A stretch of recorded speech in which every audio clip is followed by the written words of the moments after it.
Chapter circulatory system में आज का टॉपिक है blood groups. And blood groups जो हैं, जब भी हम बात करते हैं तो हम एबीओ की बात करते हैं या आरएच की बात करते हैं। बट इन दो ब्लड ग्रुप्स के अलावा 30 ब्लड ग्रुप्स और होते हैं जो कि मेजर क्लासिफिकेशन में आते हैं। और ये भी लिखा जाता है कि 100 माइनर ब्लड ग्रुप के क्लासिफिकेशंस भी मौजूद हैं। बट इनके बारे में ज़्यादा अभी तक रिसर्च नहीं हुई है, तो इसलिए हम ओनली जो है वो स्टडी करेंगे इस लेक्चर में दो ब्लड ग्रुप्स, एक एबीओ और दूसरा RH. And first blood group जो हम एक्सप्लेन करेंगे वो है एबीओ। दो ही हमने पढ़ने हैं, सेकेंड हम पढ़ेंगे आरएच। एबीओ को फर्स्ट टाइम डिस्कवर किया था जिस साइंटिस्ट ने, उसका नेम है कार्ल लैंडस्टीनर, 1901 में। और इसकी जेनेटिक्स के बारे में हमें बताया था बर्नस्टेन ने 1925 में। एबीओ ब्लड ग्रुप की जब भी हम बात करते हैं तो हम 4 डिफरेंट टाइप के इंडिविजुअल्स की बात करते हैं। 4 डिफरेंट टाइप के कौन कौन से इंडिविजुअल्स हैं, जरा उनको कंपेयर करते हैं एक टेबुलर फॉर्म में। तो जब भी हम ह्यूमन पॉपुलेशन में ब्लड ग्रुप्स की बात करते हैं तो हम कहते हैं कि कुछ लोगों का ब्लड ग्रुप ए होता है, कुछ लोगों का बी होता है, कुछ का ए बी होता है और कुछ लोगों का ब्लड ग्रुप होता है ओ। तो जब भी हम ब्लड ग्रुप्स की बात करते हैं तो बेसिकली वो पर्सन जिसका ब्लड ग्रुप ए है उसके आरबीसीज के साथ एक एंटीजन अटैच होता है जिसे हम कहते हैं एंटीजन ए। एंड वो पर्सन जिसका ब्लड ग्रुप बी है उनके आरबीसीज के साथ जो एंटीजन मौजूद होता है वो है बी। एंड थर्ड, वो वाले लोग जिनके ब्लड ग्रुप को हम ए बी कहते हैं उनके साथ ये दोनों एंटीजन्स होते हैं। और ओ वाले पर्सन में ना तो ए एंटीजन होता है और ना ही बी एंटीजन होता है, उनके आरबीसीज के साथ कोई भी एंटीजन्स मौजूद नहीं होता है। जब भी हम एंटीजन्स की बात करते हैं तो हम ये कहते हैं कि एंटीजन्स कोई भी ऐसा एजेंट है जो कि बाहर से एंटर होता है हमारी बॉडी में, फिर हमारी बॉडी उसको किल करने के लिए एंटीबॉडीज बनाती है। लेकिन ये वाले जो एंटीजन्स हैं ये सेल्फ एंटीजन्स हैं, इट मीन्स कि ये हमारी बॉडी के सिस्टम का हिस्सा है, इसको किल नहीं किया जाता है और ये आरबीसीज की सरफेस पे मौजूद होते हैं। अभी मैं ये पूरा टेबल कंप्लीट करवा के आपको इनकी कंपोजिशन भी लिखवा देती हूँ कि ये वाला एंटीजन किस चीज़ के बने होते हैं। तो अगर हम कह रहे हैं कि इस पर्सन का सेल्फ ए एंटीजन है तो ये कभी भी नहीं चाहेगा कि ए एंटीजन को डिस्ट्रॉय किया जाए। लेकिन अगर रॉन्ग ट्रांसफर के थ्रू इस पर्सन के अंदर ये वाला ब्लड ग्रुप लगा दिया जाएगा तो उस पर्सन में जो बी एंटीजन आएगा वो इस पर्सन का सेल्फ नहीं होगा, इट मीन्स कि उसके सिस्टम का हिस्सा नहीं होगा। तो फॉरेन एंटीजन्स को किल करने के लिए वो पर्सन जिसका ब्लड ग्रुप ए होता है उसकी आरबीसीज पे ए एंटीजन अटैच होता है, वो अपने प्लाज्मा के अंदर रखते हैं एक एंटीबॉडी जिसे हम कहते हैं एंटी बी एंटीबॉडी।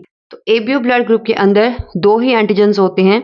अगर ए एंटीजन है तो ब्लड ग्रुप ए है, बी एंटीजन है तो ब्लड ग्रुप बी है, दोनों हैं तो ए बी है, कोई भी नहीं है तो उस ब्लड ग्रुप को हम ओ कहते हैं। एंड अगर ए है उसका सेल्फ तो ऑब्वियसली वो अपने सिस्टम को किल नहीं करना चाहेगा, किल करना चाहेगा उस चीज़ को जो कि बाहर से आएगी। तो अगर ये वाला पर्सन जिसका ब्लड ग्रुप ए है अगर रॉन्ग ट्रांसफर के थ्रू बी आ जाएगा तो तब क्या होगा, इसकी बॉडी में ये डिफेंस सिस्टम मौजूद है फॉरेन बी एंटीजन्स को किल करने के लिए। सपोज करें कि मैं 4 पर्सन ले रही हूँ। आसिया का ब्लड ग्रुप है ए, इंसा का ब्लड ग्रुप है बी, फरीहा का ब्लड ग्रुप है ए बी, अली का ब्लड ग्रुप है ओ। तो इट मीन्स कि आसिया जिसका ब्लड ग्रुप ए है उसके पास ए सेल्फ है, बी उसका नॉन सेल्फ है। अगर बी इसकी बॉडी में लगाया जाएगा कभी भी रॉन्ग ट्रांसफर के थ्रू, अगर खुदा ना खास्ता इसका एक्सीडेंट हो जाता है या इसके अंदर ब्लड की डेफिशिएंसी हो जाती है तो ये बॉडी इसका रिसीव नहीं करती है और इसको क्या कर देती है, अपनी एंटीबॉडीज को यूज करते हुए उसकी लाइसिस करवा देती है, ब्रेक कर देती है। अब इंसा जिसका ब्लड ग्रुप बी है उसके आरबीसीज के साथ मौजूद है बी एंटीजन्स। इट मीन्स कि ये वाला जो पर्सन है इसका सेल्फ बी है लेकिन बाकी हमारी सोसाइटी में ये वाला ब्लड ग्रुप एग्जिस्ट करता है। अगर इस पर्सन को अपना सेम नहीं मिलता है तो अगर ये इससे लेगा तो उस केस में इसकी बॉडी रिसीव नहीं करती है और उसको प्रोटेक्ट करने के लिए इस नॉन सेल्फ से एंटीबॉडीज रखती है किसके खिलाफ, एंटी ए एंटीबॉडीज। एंटी का मीनिंग होता है अगेंस्ट। अगर इस पर्सन में एंटी ए एंटीबॉडीज होती तो मीन्स कि वो ए को किल करना शुरू कर देता, अपने ही आरबीसीज की लाइसिस शुरू हो जाती। अगर इसमें एंटी बी होता तो ये क्या करना शुरू कर देता, अपने ही आरबीसीज की लाइसिस स्टार्ट कर देता। तो इसलिए अपनों को किल नहीं करते हैं, कोई और एंटीजन बाहर से आएगा तो उसको किल करने के लिए एंटीबॉडीज जो हैं वो रखी जाती हैं। एंटीबॉडीज है हमारे डिफेंस सिस्टम का पार्ट। लास्ट हम पढ़ रहे थे ब्लड की कंपोजिशन, उसमें WBCs के जो बी लिम्फोसाइट हैं वो ये एंटीबॉडीज प्रोड्यूस करते हैं किसी भी फॉरेन एजेंट से या नॉन सेल्फ एजेंट को बॉडी से निकालने के लिए।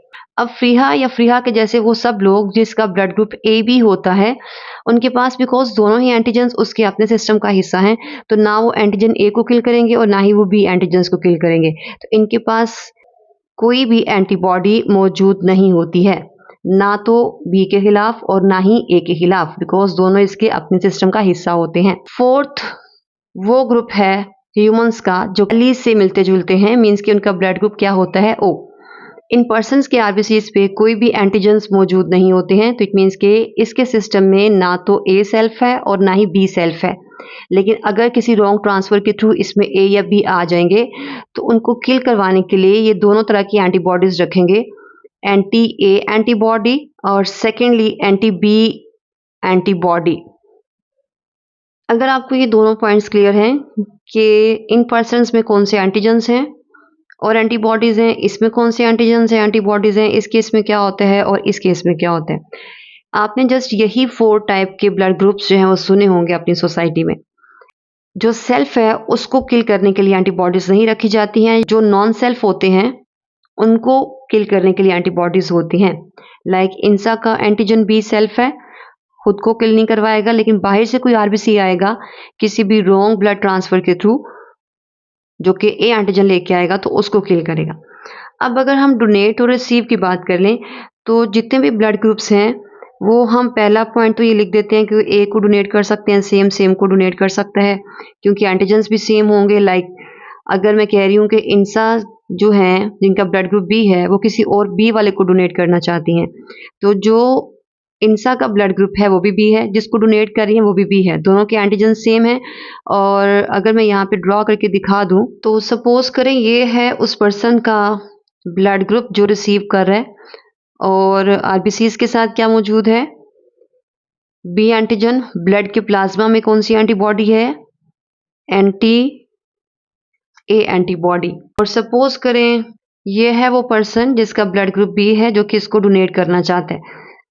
जब ये मेरा बेटा इसको डोनेट करेगा तो अपने साथ B एंटीजन लेके आ रहा है, इस पर्सन के पास कोई भी एंटी B एंटीबॉडीज नहीं है, तो ये सेफली इस पर्सन के अंदर क्या कर सकता है, रह सकता है। और ये पूरा टेबल कंप्लीट करने से पहले ये भी याद रखिएगा, एक मैं आपको हिंट बता देती हूँ, जब भी कोई पर्सन डोनेट कर रहा है तो उसके अपने एंटीजन देखने होते हैं, जो रिसीव कर रहा होता है उसके अपने एंटीबॉडीज देखने होते हैं। बाकी जो रिएक्शन होता है वो बहुत माइनर होता है, उसको हम इग्नोर कर सकते हैं।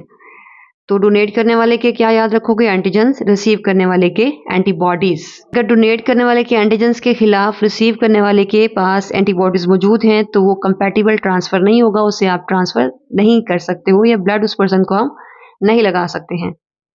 AB वाला अगेन AB को क्या कर सकता है, डोनेट कर सकता है। O वाला O को कर सकता है क्योंकि सेम रहेंगे एंटीजन्स और एंटीबॉडीज, कोई कॉम्प्लिकेशंस नहीं आएंगी।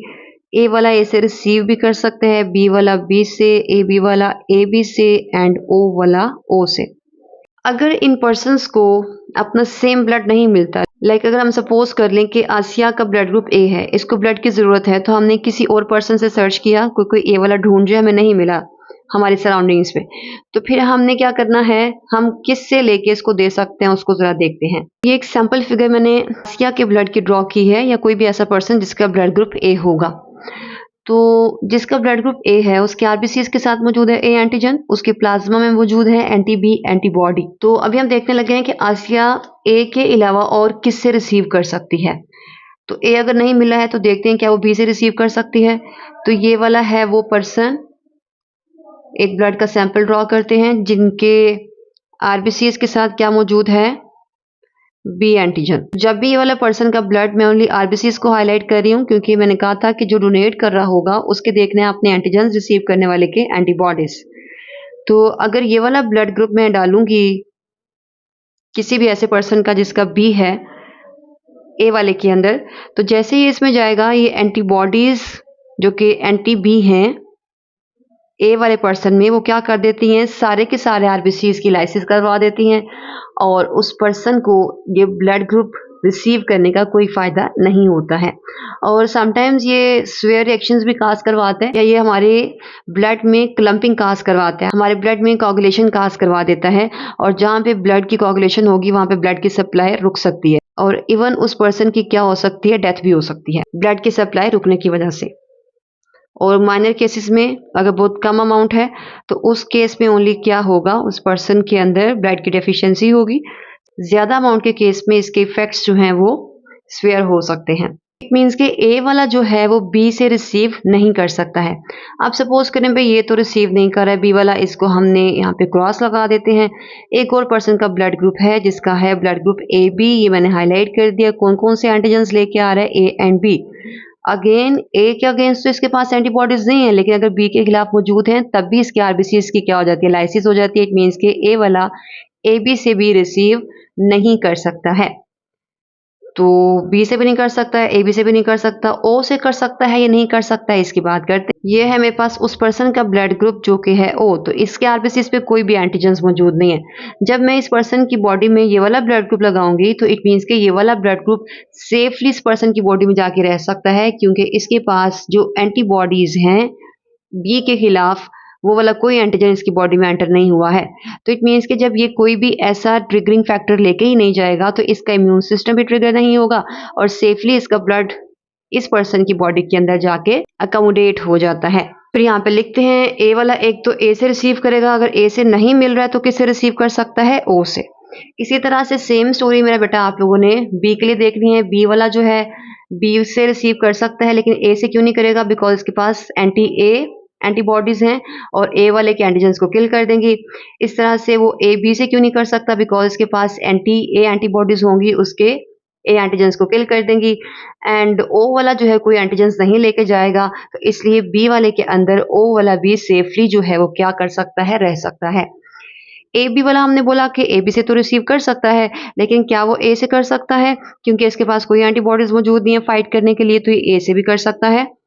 एंटीजेंस जाएंगे लेकिन फाइट करने के लिए इसमें कोई एंटीबॉडीज मौजूद नहीं है इसके प्लाज्मा के अंदर। बी से भी कर सकता है बिकॉज इसके पास कोई एंटीबॉडीज ही नहीं है जो इसको क्या करेंगी, किल करवाएंगी। इसी तरह से ए बी से कर ही रहा था, ओ से भी कर सकता है क्योंकि ओ के पास ना तो कोई एंटीजन है और ना ही इसके पास फाइट करने के लिए कोई एंटीबॉडीज मौजूद है।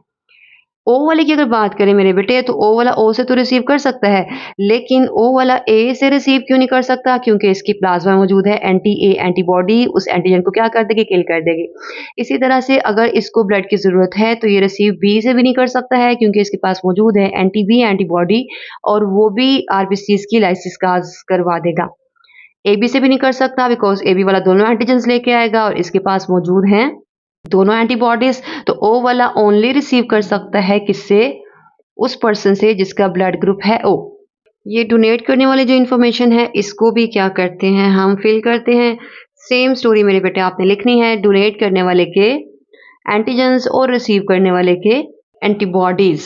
ए वाला ए को तो डोनेट कर देगा, लेकिन क्या ये बी को डोनेट कर सकता है, क्योंकि ए वाला अपने साथ ए एंटीजेंस लेके जाएगा, इसके पास एंटीबॉडीज होंगी, तो इट मीन्स कि ये बी को डोनेट नहीं कर सकता है।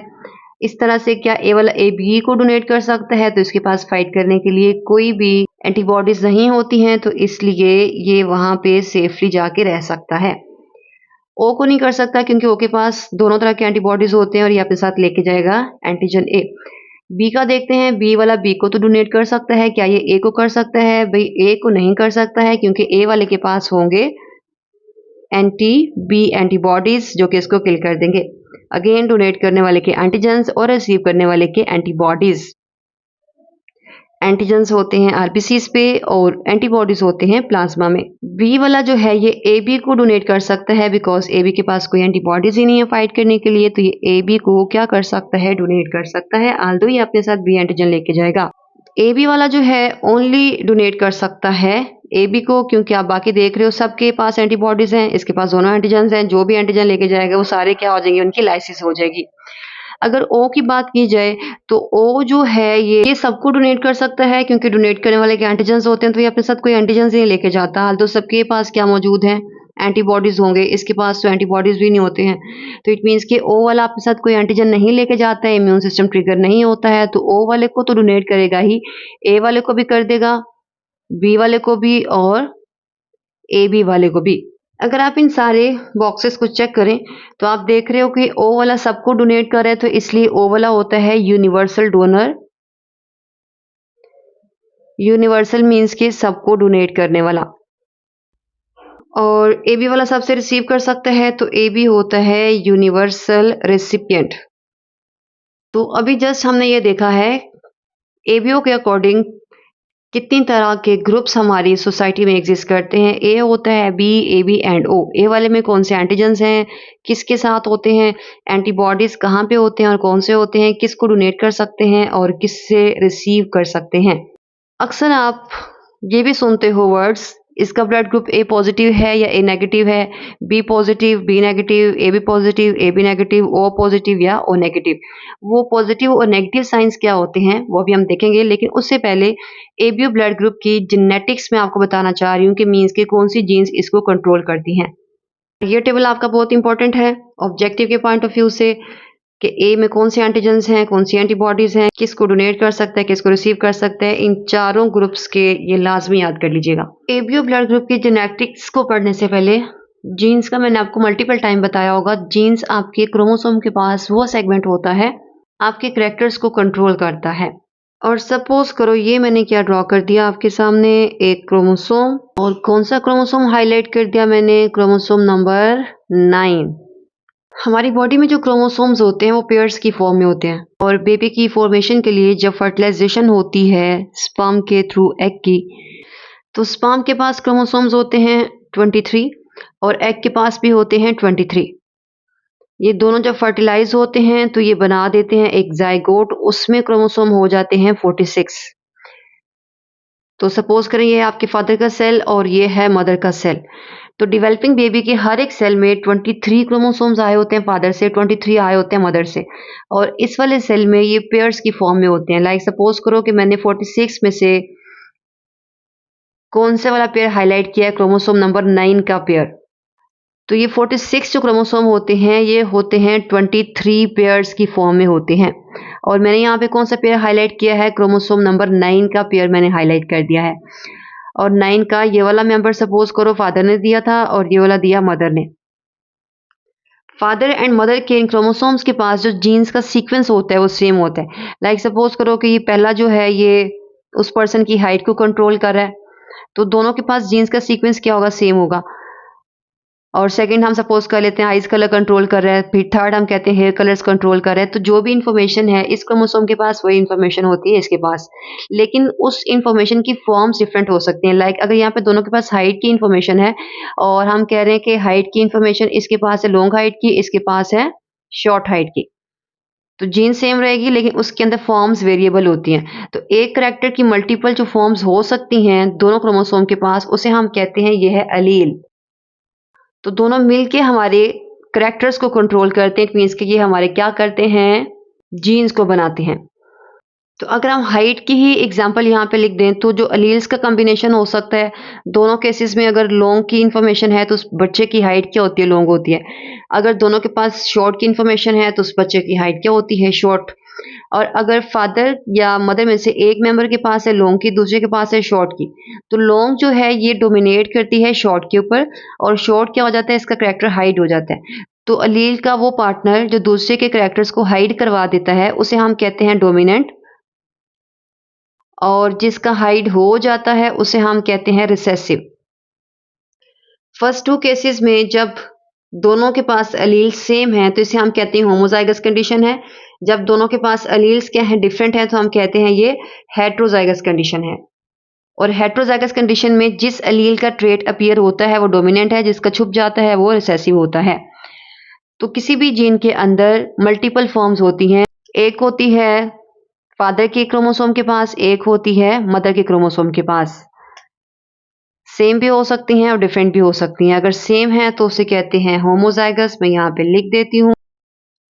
और अगर डिफरेंट होती हैं तो उसे हम कहते हैं हेट्रोजाइगस। और हेट्रोजाइगस में अगर इसके पास लॉन्ग है इसके पास शॉर्ट है तो दोनों अपीयर नहीं होते हैं, एक अलील अपीयर होती है। ज्यादा अपीयर होती है वो है डोमिनेट कर रही है, और जो नहीं अपीयर होती है हाइड हो जाती है वो होती है रिसेसिव। एबीओ ब्लड ग्रुप के केस में टोटल 3 अलील्स होती हैं। एक को हम कहते हैं IA,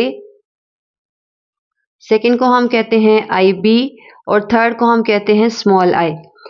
जो पहली दो एलील्स हैं IA एंड B, ये दोनों क्या हैं, डोमिनेंट हैं, और ये वाली क्या होती है, रिसेसिव होती है। मीन जब भी ये इनके साथ मौजूद होगी अपना ट्रेट अपीयर नहीं करवाती है, और इनके ट्रेट क्या करते हैं, डोमिनेट करते हैं। आप देख रहे हो कि इस केस में, एक नॉर्मल केस में क्या होता है कि किसी भी जीन के अंदर दो एलील्स हैं, एक है फादर के पास, एक है मदर के पास। इस केस में मैंने आपको तीन एलील्स ड्रॉ करवाई हैं, और वो वाले केसेस जिसमें एक करैक्टर को कंट्रोल करने के लिए दो से ज्यादा एलील्स होती हैं, उसे हम कहते हैं ये है मल्टीपल एलील्स का फिनोमेना। और मल्टीपल एलील्स का हरगिज ये मतलब नहीं होता है कि यहाँ पे मोर देन 2 क्रोमोसोम हों किसी भी एक जीन के लिए।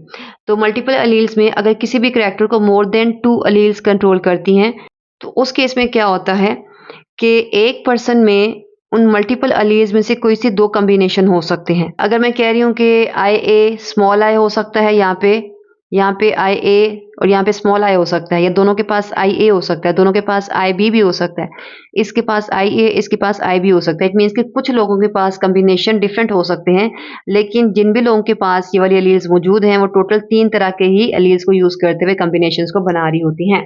अगर हम मल्टीपल ह्यूमंस के ग्रुप्स को देखें, तो अगर मैं कह रही हूँ कि आसिया का ब्लड ग्रुप A है, तो आसिया जो है इन तीनों में से कोई सी दो एलील्स यूज करेगी।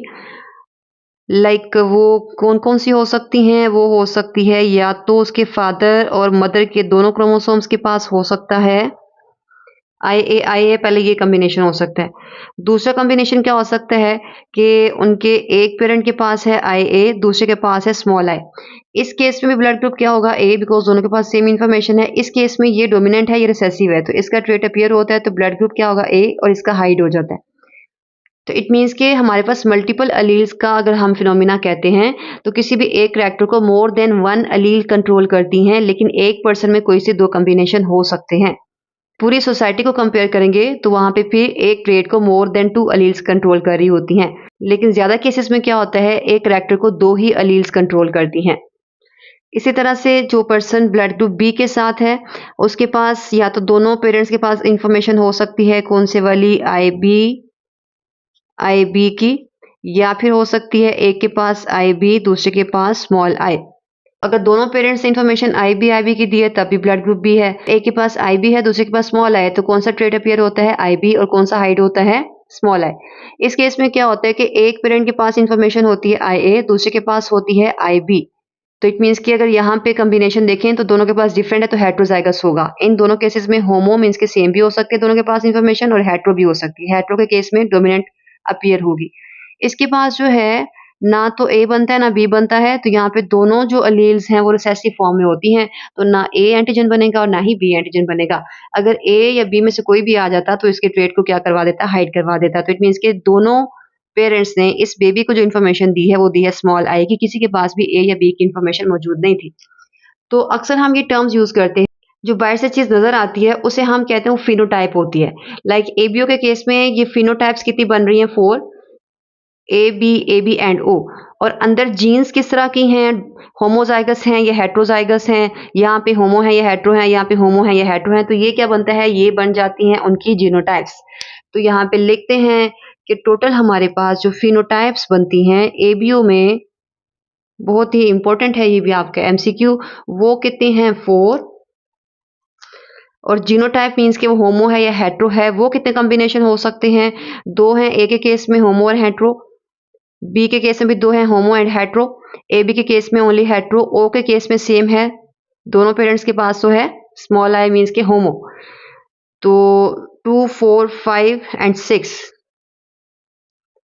तो जीनोटाइप ABO के केस में कितनी पॉसिबल होती हैं, वो होती हैं 6। ABO के जितनी डिटेल मैंने बता दी है, इतनी याद कर लेंगे तो इनफ है। बट ये जो मैं आगे डिटेल बता रही हूँ, ये आपको अगर कोई कॉन्सेप्चुअल MCQs आए तो तब आपको ये हेल्पफुल होगा बहुत ज़्यादा, इसको भी लाजमी ज़रा ऐड कर लीजिएगा।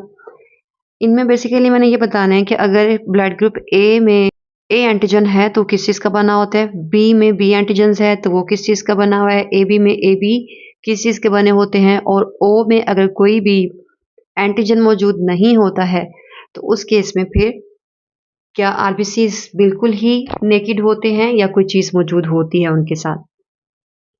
तो इनको एक्सप्लेन करने के लिए ये मैंने आपके सामने चारों ग्रुप्स के आरबीसीज को हाईलाइट कर दिया है और आरबीसीज में ये न्यूक्लियस आपको नजर आ रहा है, लेकिन आपने तो ब्लड कंपोजिशन में पढ़ा था कि उसमें न्यूक्लियस क्या होता है, मेच्योर आरबीसीज में एब्सेंट होता है। तो ये मैंने आपके सामने इमेच्योर आरबीसीज ड्रॉ किए हैं जिनकी डेवलपमेंट अभी होने वाली है। ये मेच्योर आरबीसीज नहीं है। और ये आरबीसीज की सरफेस पे मैंने ड्रॉ कर दिए ओलिगोसेक्राइड्स जो कि नेचुरली हैं और मल्टीपल ओलिगोसेक्राइड्स जो मौजूद होते हैं। जब सेल मेम्ब्रेन का स्ट्रक्चर आपने पढ़ा था तो उसमें आप लोगों ने ये चीज़ें देखी थी, ओलिगोसेक्राइड्स अटैच होते हैं हमारे प्रोटीन्स और लिपिड्स के साथ। तो इसकी भी सेल मेम्ब्रेन के साथ ये नेचुरली मौजूद है ओलिगोसेक्राइड, यहाँ पे लेबल कर देते हैं, ये हैं ओलिगोसेक्राइड्स जो कि हैं नेचुरली मौजूद।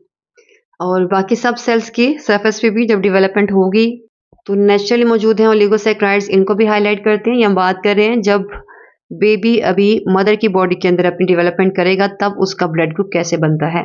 तो ये मैंने हाईलाइट कर दिए सारे ग्रुप्स के आरबीसीज के साथ ओलिगोसेक्राइड्स। इट मीन्स कि जो भी ब्लड ग्रुप होगा उनकी सरफेस पे रेड ब्लड सेल्स की सरफेस पे ये मैंने रेड ब्लड सेल हाईलाइट किया है, ओलिगोसेक्राइड्स नेचुरली मौजूद होते हैं।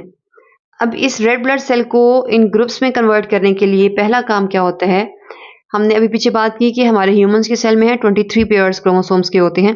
23 में से जो 19 क्रोमोसोम होता है वो एक प्रोटीन बनाता है, उसका नेम होता है, सपोज करें ये मैं हाईलाइट कर रही हूँ आपके सामने, फादर और मदर का क्रोमोसोम नंबर 19 मौजूद है न्यूक्लियस के अंदर। तो इसने क्या किया, इससे बनाया एक एंजाइम का नेम है फ्यूकोस ट्रांसफेरेज। ठीक है, 19 क्रोमोसोम के पास क्या था, एक जीन, उस जीन की इंफॉर्मेशन है फ्यूकोस ट्रांसफेरेज।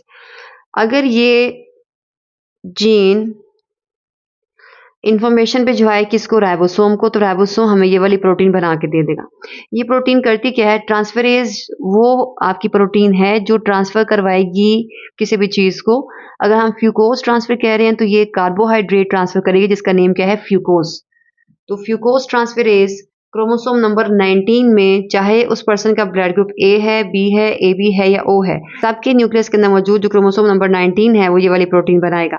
जैसे ही ये प्रोटीन बन जाएगी तो सबके ओलिगोसेक्राइड्स के साथ जाके अटैच हो जाएगा। ये फ्यूकोस ट्रांसफेरेज क्या करेगा, बनने के बाद साइटोप्लाज्म से पिक करेगा फ्यूकोस को और अटैच करवा देगा ओलिगोसेक्राइड्स के साथ। तो सपोज करें इस प्रोटीन ने ये क्या अटैच करवाया हुआ है, ये अटैच करवा दिया है फ्यूकोस।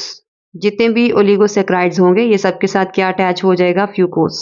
तो ये हमने क्या कर दिए, सारे ब्लड ग्रुप्स के आरबीसीज के ओलिगोसेक्राइड्स के साथ फ्यूकोस को अटैच करवा दिया और ये फ्यूकोस बनाया हर एक पर्सन के आरबीसीज के अंदर मौजूद क्रोमोसोम नंबर 19 है। ओलिगोसेक्राइड्स का जब फ्यूकोस के साथ अटैचमेंट हो जाती है तो इस मॉलिक्यूल को, जिसमें है फ्यूकोस एंड ओलिगोसेक्राइड, इसे हम कहते हैं क्या बन गया है, ये है एज फैक्टर कह सकते हो इसको या फिर एज एंटीजन कह सकते हो। तो एज फैक्टर में दो चीजें हैं, कौन कौन सी, एक है उसके पास फ्यूकोस और दूसरा क्या है उसके पास, ओलिगोसेक्राइड। पीछे हम देख रहे थे कि जो ओ ब्लड ग्रुप होते हैं ना उसकी सरफेस पे ना तो ए एंटीजन होता है और ना ही बी एंटीजन होता है, लेकिन उन दोनों एंटीजन्स के ना होने के बावजूद कुछ ना कुछ अटैच, और वो क्या है, एज फैक्टर। तो हर एक ब्लड ग्रुप के टाइप के अंदर पहला स्टेप सेम है जो कि है एज फैक्टर की फॉर्मेशन। अब जिनका ब्लड ग्रुप ए है, बी है या ए बी है, उनमें एक एडिशनल स्टेप होता है और वो एडिशनल स्टेप क्या है उसको हाईलाइट करते हैं। अगर उस पर्सन का ब्लड ग्रुप ए है तो क्रोमोसोम्स हमने हाईलाइट करने हैं, कौन से वाले, क्रोमोसोम नंबर 9, और उसके ऊपर कौन सी gene, I gene. I gene का हमने बोला था कि अगर तो मेरा बेटा ऐसा है कि एक के पास इंफॉर्मेशन है आई ए, दूसरे के पास स्मॉल आई है, तो उस केस में भी ब्लड ग्रुप क्या होगा, ए होगा। ए भी एक एंजाइम की इंफॉर्मेशन है, एंजाइम का नेम है नागा ट्रांसफेरेज। अगेन ट्रांसफेरेज क्या करेगा, ट्रांसफर करेगा किसको, नागा को। और नागा की फुल फॉर्म क्या होती है मैं यहाँ लिखवा देती हूँ, एन एसिटाइल गैलेक्टोज अमीन। अगेन ये भी एक क्या है, कार्बोहाइड्रेट जिसके साथ मौजूद है अमीनो एसिड्स। तो नागा ट्रांसफरेज की इंफॉर्मेशन थी क्रोमोसोम नंबर 9 की आई जीन के पास, ये इन्फॉर्मेशन भिजवाता है किसको, राइबोसोम को। राइबोसोम ये प्रोटीन ये वाला एंजाइम बनाता है और साइटोप्लाज्म से नागा को पिक करके दे देता है किसको, एज फैक्टर को। सपोज करें ये वाला जो एंजाइम है ये नागा को लाके अटैच करवा रहा है, जो कि आपको रेड कलर में नजर आ रहा है, और जितने भी एज फैक्टर हैं उनको कन्वर्ट कर रहा है किसके अंदर, ए एंटीजन के अंदर।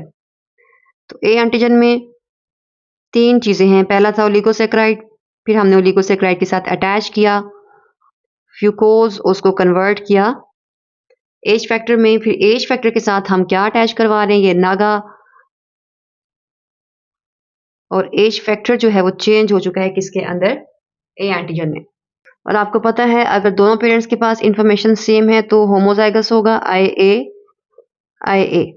और अगर दोनों के पास डिफरेंट है तो क्या होगा, I A and small I. I gene है और ए क्या है, फॉर्म्स, जो कि एलील्स हैं। ये है डोमिनेंट एलील और ये है रिसेसिव एलील। अगर आप ऐसे नहीं लिखना चाहते हैं तो आप इस तरह से भी लिख सकते हैं एक ही जीनोटाइप्स को, इस तरह से कि दोनों के पास इंफॉर्मेशन अगर ए है तो होमोजाइगस है, ए के पास ए है, ए के पास ओ है तो हेट्रोजाइगस है। तो इस केस में क्या होगा, अगर दोनों के पास है तो 2 एंजाइम्स बनेंगे और क्विकली जो एज फैक्टर है वो कन्वर्ट होगा किसके अंदर, ए के अंदर। इस केस में ओनली 1 बनाएगा, ये वाला कोई नहीं बनाएगा, एंजाइम नागा ट्रांसफरेज। तो इसलिए यहाँ पे भी कन्वर्जन होगी लेकिन स्लो होगी as compare to first one. अब अगर हम बी ब्लड ग्रुप के क्रोमोसोम नंबर 9 को हाईलाइट करें, इनके क्रोमोसोम नंबर 9 के पास इंफॉर्मेशन सेम लोकस पे, मींस के सेम पोजीशन पे नागा ट्रांसफरेज की नहीं होती है, वो होती है गैलेक्टोज ट्रांसफरेज। मींस के वो पर्सन जिसका ब्लड ग्रुप बी है उसके पास भी क्रोमोसोम नंबर 9 है, लेकिन सेम पोजीशन पे जहां पे नागा ट्रांसफरेज की इंफॉर्मेशन है, इसके पास इंफॉर्मेशन थी किसकी, गैलेक्टोज ट्रांसफरेज की। तो ये है गैलेक्टोज ट्रांसफरेज। ये इंफॉर्मेशन ये वाला एंजाइम बना के दिया किसने, राइबोसोम ने। जब ये एंजाइम बन जाएगा तो ये एंजाइम क्या करेगा, पिक करेगा गैलेक्टोज को और अटैच करवाएगा किसके साथ, एज फैक्टर के साथ, और उसको कन्वर्ट कर देगा एंटीजन बी में। तो ये हम अटैच करवा रहे हैं गैलेक्टोज। ए में हमने एज एंटीजन या एज फैक्टर के साथ अटैच करवाया था नागा। इस तरह से आपने सारे एज फैक्टर्स के साथ अटैच करवा देना है गैलेक्टोज और उसको कन्वर्ट कर देना है बी एंटीजन में। और इस फिनोटाइप जिसका ब्लड ग्रुप बी है, इसमें भी 2 तरह के कॉम्बिनेशन है, मींस के दोनों क्रोमोसोम फादर और मदर के पास गैलेक्टोज ट्रांसफरेज की इंफॉर्मेशन हो सकती है और तब क्विकली एज फैक्टर कन्वर्ट होगा बी एंटीजन में। अगर एक के पास है, वो कोई भी एक हो सकता है, फादर या मदर, दूसरे के पास नहीं है, तब भी आपकी ये वाला एंजाइम बना है और तब भी आपका एज फैक्टर कन्वर्ट होगा बी के अंदर, लेकिन slow as compare to previous. और आपको पता है कि अगर आप लिखना चाहें तो जीन्स को मेंशन करके इस तरह से आई बी होमोजाइगस एंड हेट्रोजाइगस, ये वाली फॉर्म्स यूज कर लो कोई सी, या ये वाली यूज कर लो, मीनिंग सेम है। तो 2 जीनोटाइप हो गए यहाँ पे और 2 हो गए यहाँ पे।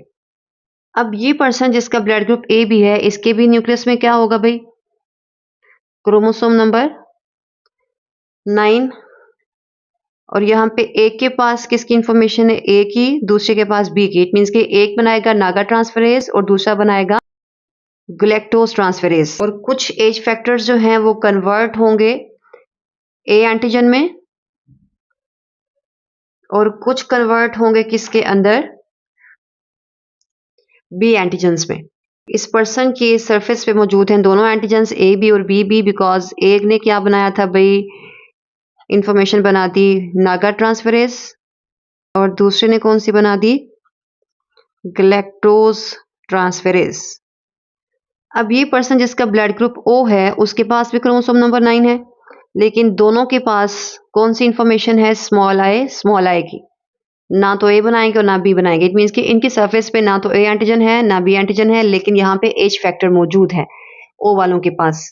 ये चीजें सारी याद रखिएगा। ऑब्जेक्टिव के पॉइंट ऑफ व्यू से एज फैक्टर जो है उसकी इंफॉर्मेशन थी क्रोमोसोम नंबर 9 के पास, और सारे जो हमारे ग्रुप्स होते हैं सब में एज फैक्टर बनता है, लेकिन ए के अंदर, बी के अंदर, ए बी के अंदर एक एडिशनल स्टेप होता है। अगर नागा को अटैच करवाते हैं तो ए है, गैलेक्टोज को एज के साथ अटैच करवाते हैं तो बी है। अगर कुछ के साथ हमने नागा अटैच करवा दिया, कुछ के साथ हमने गैलेक्टोज अटैच करा दिया, तो उस केस में ए बी होगा। आई होप मेरा बेटा एबीओ की सारी स्टोरी आपको क्लियर है। अब हम नेक्स्ट लेक्चर में इंशाल्लाह देखेंगे कि अगर हम कहते हैं कुछ लोगों का ब्लड ग्रुप पॉजिटिव होता है, कुछ का नेगेटिव होता है, तो क्यों होता है, और आरएच ब्लड ग्रुप क्या है। इस लेक्चर में कोई डाउट हो तो मेरे से आप डिस्कस कर सकते हो।